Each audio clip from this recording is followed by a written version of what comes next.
unthinkable defeat. What happens when the man who can do anything suddenly finds himself trapped? For years, Satoru Gojo has been the living deterrent of the Jujutsu world, a god among men who made peace possible just by existing. But tonight, in the neon-soaked labyrinth of Shibuya, the strongest is about to face a trap 3 decades in the making. The curtains are falling, the civilians are screaming, and the unthinkable is about to become reality.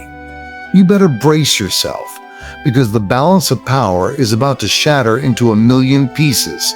This is episode 23, the Shibuya Incident, and the gate to hell has just been opened. Scene 1, the Halloween Nightmare, October 31st, 19 p.m., Shibuya, Tokyo. What should have been a night of celebration has turned into a scene from a nightmare. A massive obsidian black veil has descended over the city, trapping tens of thousands of civilians. The air is thick with terror. People are pressing their hands against the barrier, screaming as their cell signals die. Below the streets, in the tunnels of Shibuya Station, Gojo Satoru stands at the entrance. "I've seen a lot of things with these eyes," he narrates.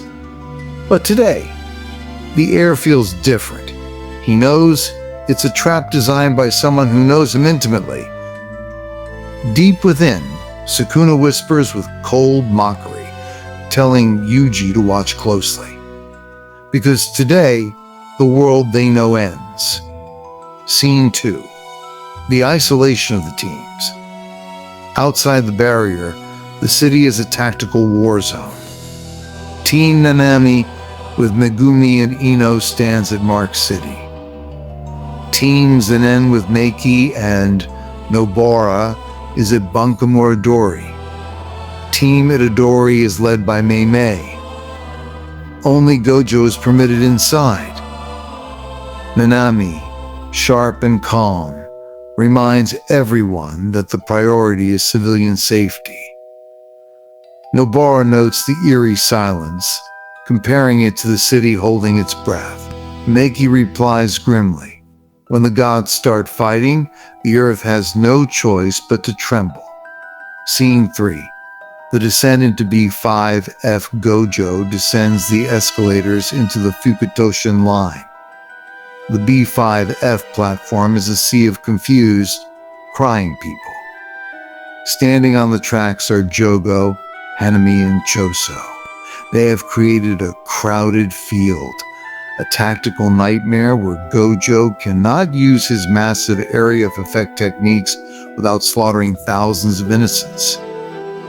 Jogo grins, giving Gojo 20 minutes to survive without killing a human. Gojo removes his blindfold, his eyes glowing with celestial light. "You think the people are my weakness?" he whispers. "I'm not here to save them from you. I'm here to erase you through them." Scene 4. The Dance of the Limitless. The fight erupts with a violence that defies physics. Hanami and Jogo use domain amplification to neutralize Gojo's infinity, allowing them to actually touch his clothes. Gojo moves like a ghost, using raw physical strength and cursed energy reinforcement instead of his usual techniques. He slams Hanami's head into the concrete while dodging Jogo's fire. Character Deep Dive, Domain Amplification Via's Infinity. Domain amplification acts like a sponge, soaking up Gojo's limitless technique to bypass the infinite space between them. It's a high-risk gamble. If Gojo increases his output, the sponge overflows and the curse is vaporized. Scene 5. The Death of a Forest. Gojo focuses on Hanami, who is still weakened from their previous encounter.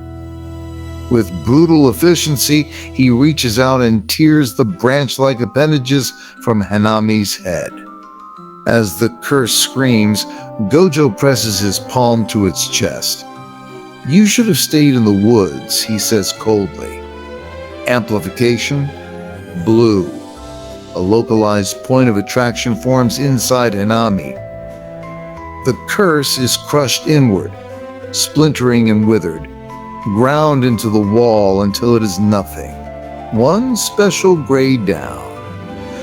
Jogo and Choso look on in horror as Gojo stands there, not even breaking a sweat. Scene 6.